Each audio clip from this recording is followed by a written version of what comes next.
Hello student, good evening. आज का प्रश्न देखो आप। पीआईबी की फैक्ट चेक यूनिट को केंद्र सरकार के फैक्ट चेक यूनिट के रूप में अधिसूचित करने का सरकार का क्या तर्क है? फैक्ट चेक यूनिट की अधिसूचना से जुड़ी चिंताओं का उल्लेख करते हुए उनका भावी समाधान प्रस्तुत करें। प्रश्न यही है। सबसे पहले इंट्रोडक्शन की बात करेंगे। इंट्रोडक्शन की हमें लिखेंगे कि भारत सरकार ने सूचना और प्रसारण मंत्रालय के तहत इंट्रोडक्शन की बात करेंगे हम लोग। भारत सरकार ने सूचना एवं प्रसारण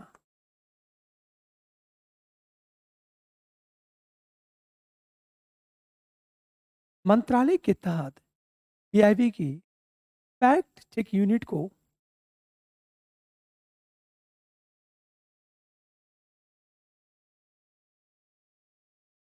के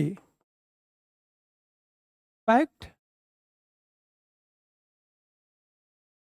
चेक यूनिट को केंद्र सरकार के फैक्ट चेक यूनिट को अधिसूचित किया है।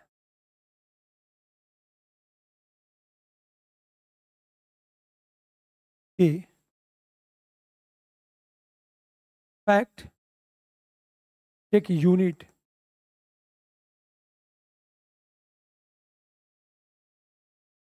के रूप में अधिसूचित किया है।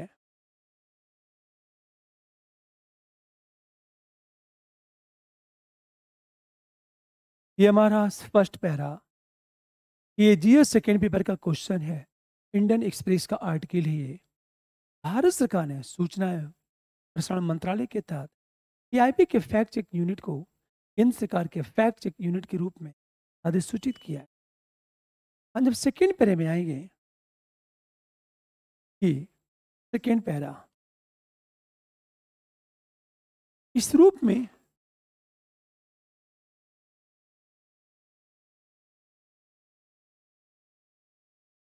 अधिसूचित करने का तर्क है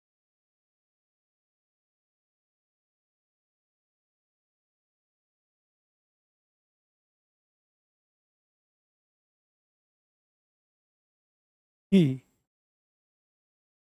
क्या तर्क है। हम नंबर वन की बात करें। फर्जी खबरों के मुद्दों को संबोधित करना। फर्जी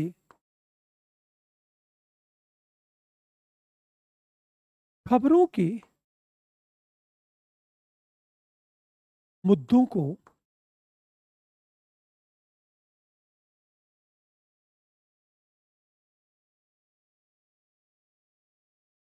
संबोधित करना अर्थात fact check unit online platform पर अर्थात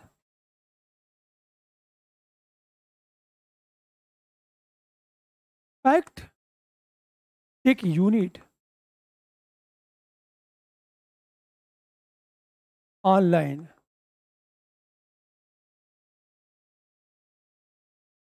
प्लेटफॉर्म पर जितनी भी गलत सूचनाएं हैं, फर्जी खबरों और गलत सूचनाओं के मुद्दे को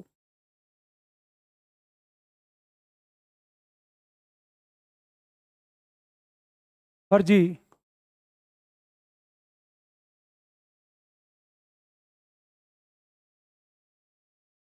संबोधित करने में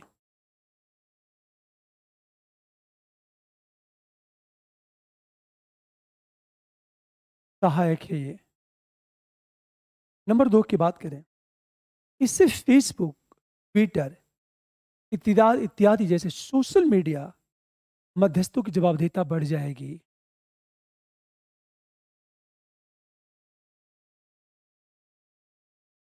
फेसबुक, ट्विटर इत्यादि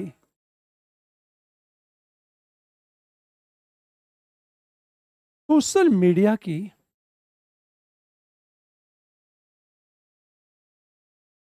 जवाबदेहिता में वृद्धि होगी।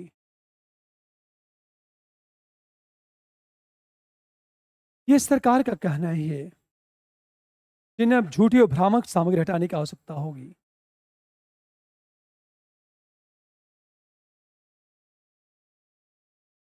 झूठी एवं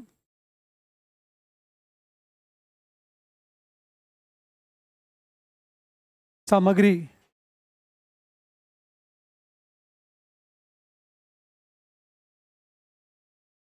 हटाने की बाध्यता होगी। तीसरी सरकार का तर्क यह है, तीसरी बात, साइबर सुरक्षा में वृद्धि, ऑनलाइन प्लेटफॉर्म के दुरुपयोग को रोकने में सक्षम। हमेशा नंबर 3 की बात करें, नंबर सी, साइबर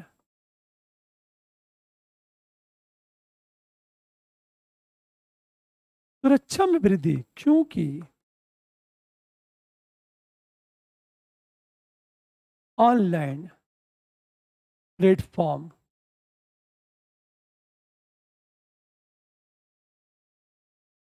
के दुरुपयोग पर रोक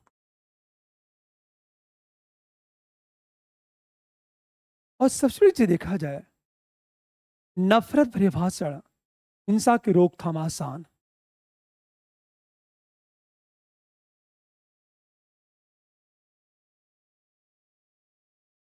एवं हिंसा की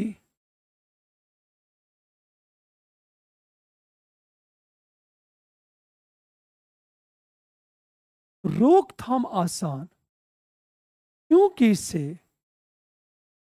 आईटी अधिनियम और राष्ट्रीय सुरक्षा संबंधी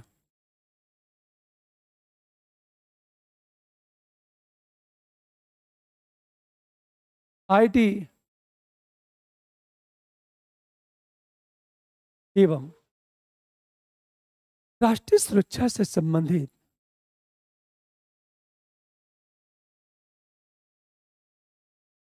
राष्ट्रीय सुरक्षा से संबंधित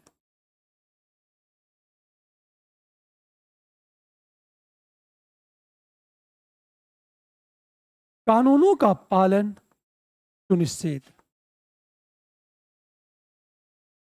अब देखो आप, नफरत भरे भाषण, नफरत भरे भाषण, हिंसा के रोकथाम आसान, क्योंकि इसे आईटी अधिनियम एवं राष्ट्रीय सुरक्षा से संबंधित कानूनों का अनुपालन सुनिश्चित। अब हम थर्ड पैरे में आएंगे, किंतु अब देखो, थर्ड पैरे में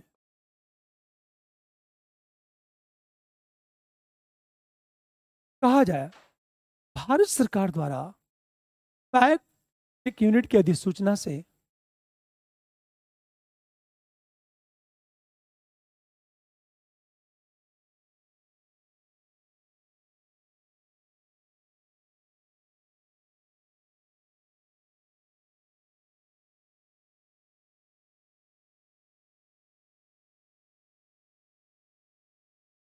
भारत सरकार द्वारा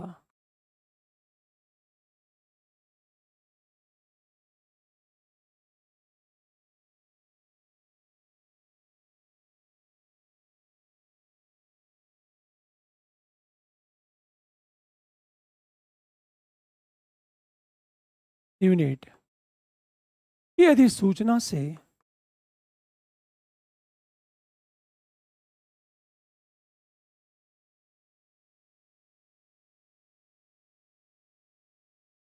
चिंताएं भी उभरती हैं।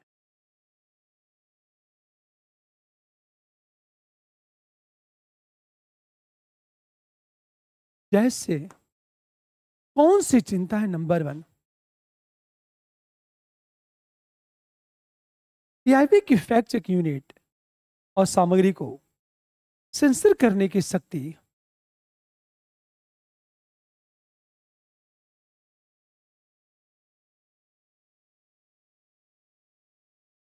फैक्ट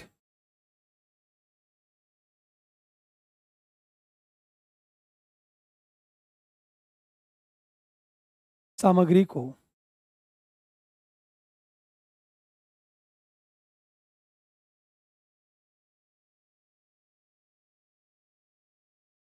सेंसर करने की शक्ति संविधान के अनुच्छेद 19 के 1 के क के तहत प्राप्त स्वतंत्रता पर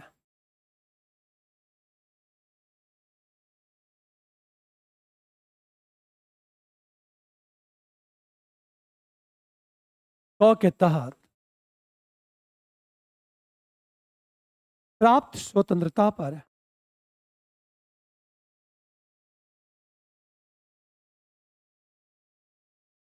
प्रतिकूल प्रभाव डाल सकता है।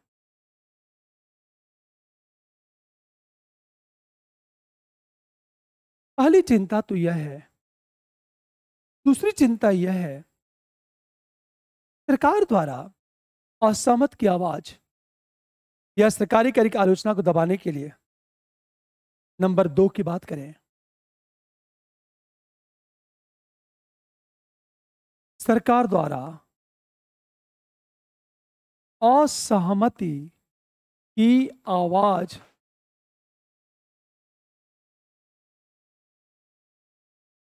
या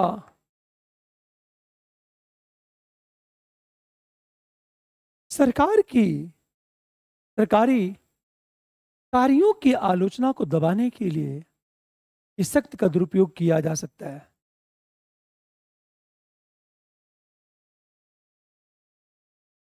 कार्यों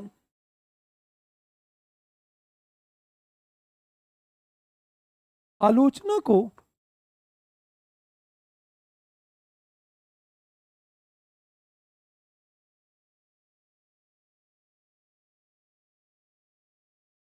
इस शक्ति का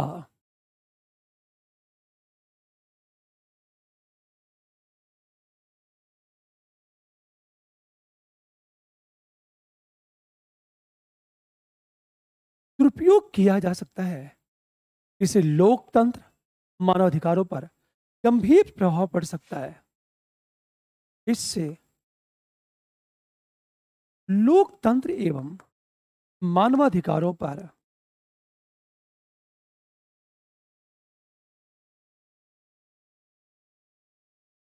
गंभीर प्रभाव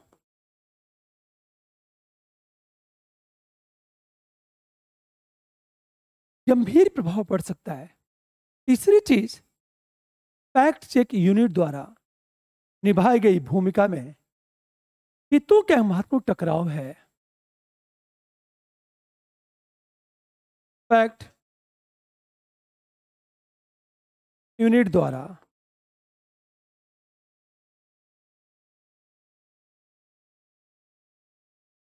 निभाई गई भूमिका में हितों का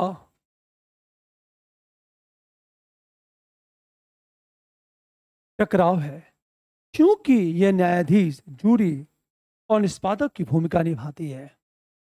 क्योंकि यह न्यायाधीश, जूरी और निष्पादक की भूमिका निभाती है।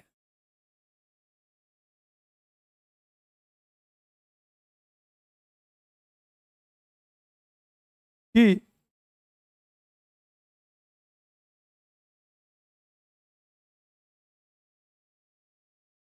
भूमिका निभाती है। चौथी चीज देखा जाए, नकली या भ्रामक सामग्री के संबंध में स्पष्टता का अभाव। नंबर हम 4 की बात करें, नकली या नकली या भ्रामक सामग्री के अभाव में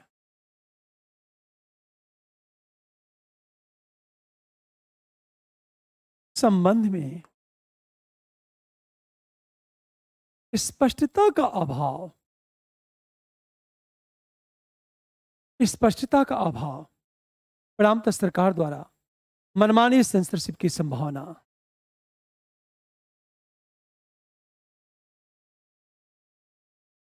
सरकार द्वारा मनमानी सेंसरशिप की संभावना। मनमानी सेंसरशिप की संभावना। प्रश्न ये है, क्या किया जाना चाहिए? हाँ, ये चिंताएं हैं। ये सारी बातें करने के बाद अंत में लिखेंगे, अतः कहा जाता है कि आएंगे सीधे हम फोर्थ पैरे में। अतः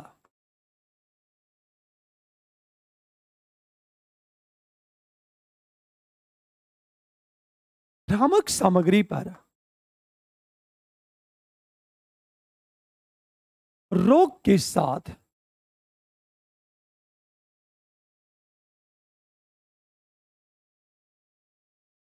अभिव्यक्ति की स्वतंत्रता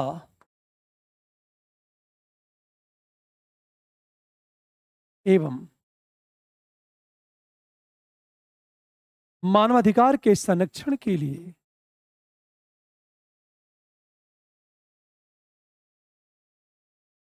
यह आवश्यक है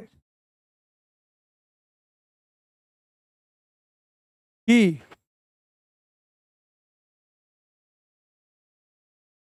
हम पहली चीज बात करें, राजनीतिक दलों के बीच आम सहमत बनाया जाए।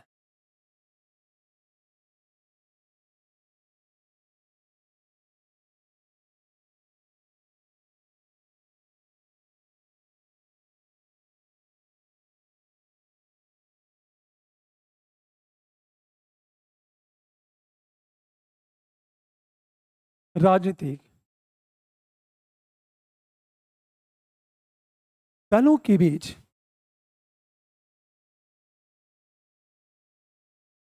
आम सहमति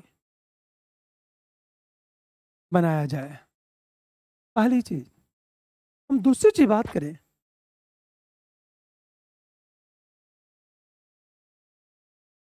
इस सामग्री को भ्रामक या नकली माना जाना चाहिए।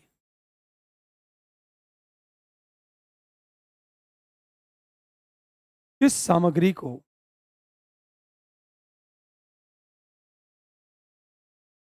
भ्रामक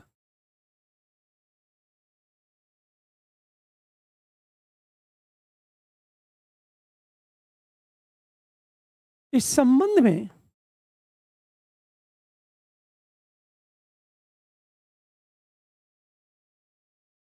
अधिक पारदर्शी,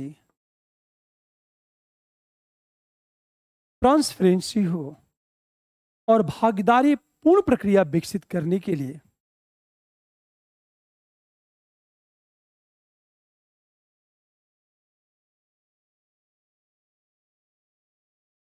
पूर्ण प्रक्रिया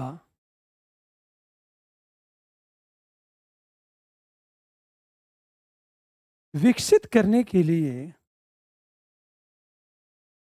नागरिक समाज,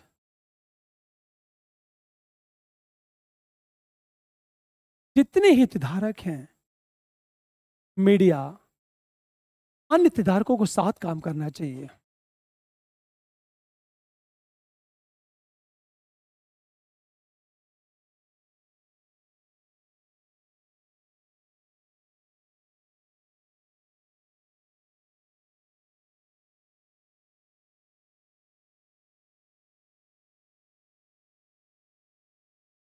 तीसरी चीज बात करें, सरकार को सुनिश्चित करना चाहिए कि फैक्ट चेक यूनिट का काम करने वाला व्यक्ति, नंबर सी, सरकार को यह सुनिश्चित करना चाहिए कि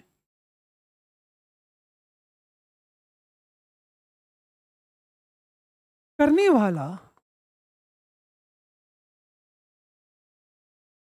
स्वतंत्र एवं गैर पक्षपातपूर्ण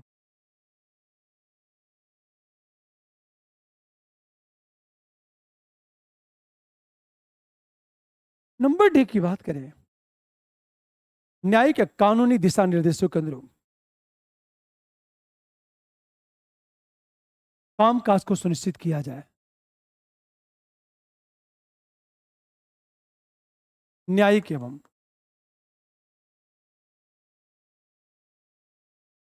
कानूनी दिशा निर्देशों के अनुरूप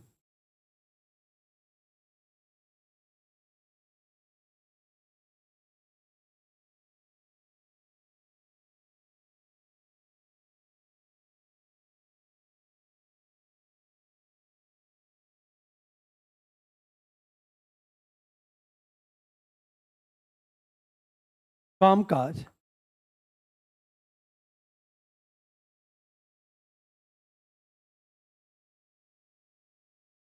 सुनिश्चित किया जाए। हमेशा ध्यान दो इस बात को, अर्थात श्रेया सिंघल बनाम भारत संघ में निर्धारित प्रक्रिया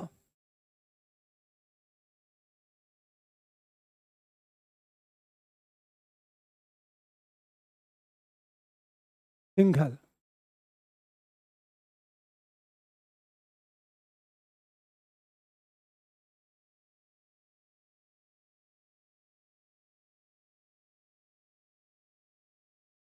निर्धारित प्रक्रिया और सुरक्षा उपायों के अनुसार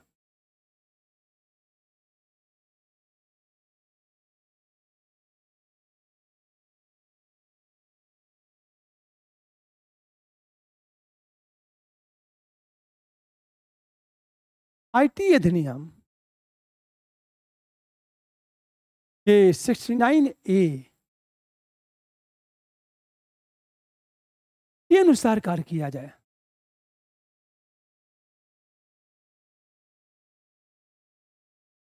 अनुसार ये सारी न्यायिक एवं कानूनी दिशा निर्देशों के अनुरूप काम का सुनिश्चित किया जाए, अर्थात श्रेया सिंघल बनाम भारत संघवाद में निर्धारित प्रक्रिया एवं सुरक्षा उपायों के साथ आईटी अधिनियमों के 69A के अनुसार काम किया जाए। ये सारी बातें करने के बाद अब हम आएंगे सीधे निष्कर्ष में। देखिए, वस्तुतः भ्रामक सूचना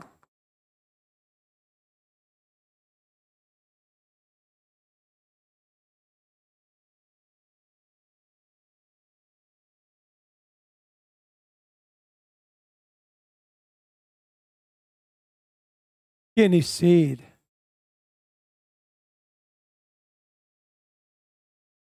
अभिव्यक्ति की स्वतंत्रता का विस्तार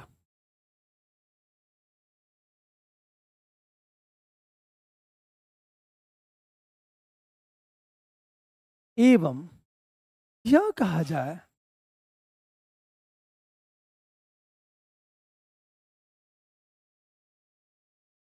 सोशल मीडिया का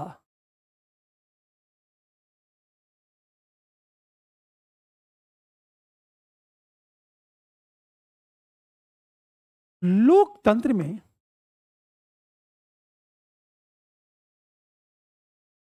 अधिकतम लाभ लेने के लिए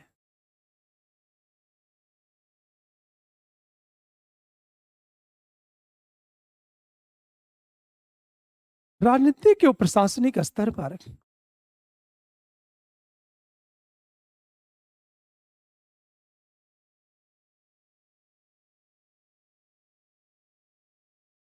लोकतांत्रिक मूल्य के प्रति प्रतिबद्धता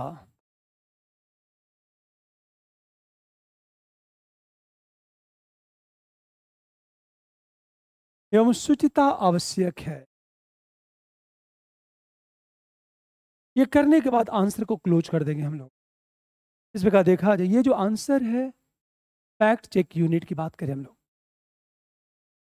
ये है आपका क्लियर। शुचिता आवश्यक है, इतनी बातें देखो आप। पर मैं चाहता हूं आप सब लोग लाइक करो, शेयर करो, सब्सक्राइब करो आप। और एक चीज मैं बार बार कहता हूं, फिलॉसफी बहुत अच्छा सब्जेक्ट। मैं ये नहीं कहता 200-330 पाओगे, पर पूरी समानो 280 प्लस बहुत आसानी से पा जाओगे आप यूपीएससी में, फिलॉसफी में, हिंदी मीडियम में। इसके पीछे तर्क यह है कि मैंने 1990 के बाद जितने भी प्रश्न पूछे गए हैं उन सारे प्रश्नों का मॉडल आंसर डिस्कस किया। ठीक है, इसे फिलॉसफी आपके लिए बहुत स्कोरिंग है और निबंध के लिए बहुत ज्यादा फायदेमंद है। ठीक है, ओके, गुड नाइट। यू।